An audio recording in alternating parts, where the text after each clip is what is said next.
عصر حاضر میں بہت سارے ایسے لوگ ہیں جو معاذ اللہ ثم معاذ اللہ حضرت عثمان غنی رضی اللہ سے بغض رکھتے ہیں، حالانکہ اللہ نے ان کی شان میں قرآن کے آیات کا نزول فرمایا، لیکن اس کے باوجود بھی کچھ ایسے بدبخت ناہنجار ہیں جو صحابہ کرام علیہم رضوان اور ان میں بالخصوص خلفائے ثلاثہ کو طعن کرتے ہیں اور ان سے بغض رکھتے ہیں۔ ایک ہے کہ دل کے اندر بغض رکھنا اور ایک ہے پھر زبانوں سے معاذ اللہ اصحاب رسول علیہ السلام کے خلاف بات کرنا۔ وہ بندہ بھی بدبخت ہے جو سرکار کے صحابہ کے خلاف بولے، اور وہ بھی بدبخت ہے جو سرکار کے اہل بیت اطہار کے خلاف بولے۔ اور آج ہمارے معاشرے میں ایک اور بہت بڑا فتنہ ہے، ہم سمجھتے ہیں شاید ہر بندے کے پیچھے نماز پڑھنی جائز ہوتی ہے، یا ہر بندہ فوت ہو جائے تو اس کا جنازہ پڑھنا جائز ہوتا ہے۔ نہیں، سب سے پہلے عقیدہ دیکھا جائے گا۔ اگر عقیدہ ستھرا ہے تو پھر پیچھے پڑھی نماز بھی قبول ہوگی، اور اگر درست عقیدہ ہے پھر اس بندے کا جنازہ پڑھا بھی قبول ہوگا۔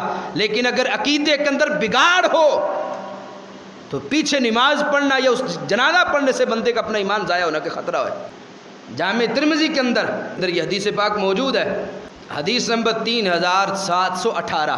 حضرت جابر کہتے ہیں قال اوتی رسول اللہ صلی اللہ علیہ وسلم بجنازۃ رجل، سرکار معظم علیہ السلام ایک بندہ لیکن فلم یصلی علیہ، لیکن جب رسول پاک جب وہاں پہنچے تو سرکار نے اس کا جنازہ نہیں پڑھا۔ جانے کا مقصد جنازہ پڑھنا ہی تھا، لیکن سرکار جب وہاں تشریف لے گئے تو سرکار نے جنازہ نہیں پڑھا۔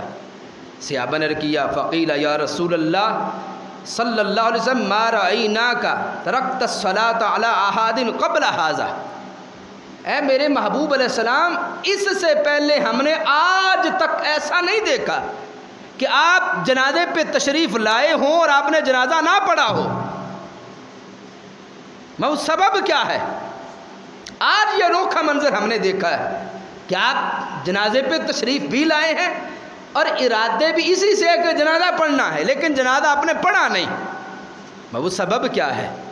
تو ہمارے آقا علیہ السلام نے فرمایا انہ کان یبغض عثمان فابغضہ اللہ، یہ وقت بندہ ہے کہ جس کے دل میں میرے عثمان کا بغض تھا، اس لیے اللہ کی ذات اس پہ غضب فرما رہی ہے۔ یہ اللہ کا غضبناک ٹھہرا، جس پہ اللہ کا غضب ہوا اس بندے پہ، کیوں؟ اس لیے کہ یہ دل میں میرے عثمان کا بغض رکھتا ہے۔ ایک ہے دل میں بغض رکھنا اور ایک ہے زبانیں دراز کرنا اتنی لمبی لمبی، اور معاذ اللہ یہ کہنا ارتد الناس الا ثلاثہ کہ 3 صحابہ کے علاوہ سارے مرتد ہو گئے، استغفر اللہ۔ اب یہ طریقہ سرکار کا طریقہ ہے کہ ہمارے آقا علیہ السلام نے خود جنازہ نہیں پڑھا۔ آج ہم کون ہوتے ہیں؟ محلے دار دیکھنے والا، رشتہ دار دیکھنے والا، اپنا قریبی دیکھنے والا، دوست دیکھنے والا۔ پتہ چلا دوستی کا معیار بھی یہ ہے جو سرکار نے عطا کیا۔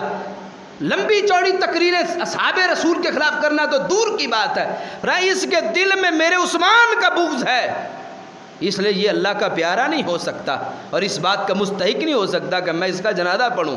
تو میں نہیں پڑھوں گا اس کا جنازہ، کیوں؟ یہ میرے عثمان سے بغض رکھنے والا ہے۔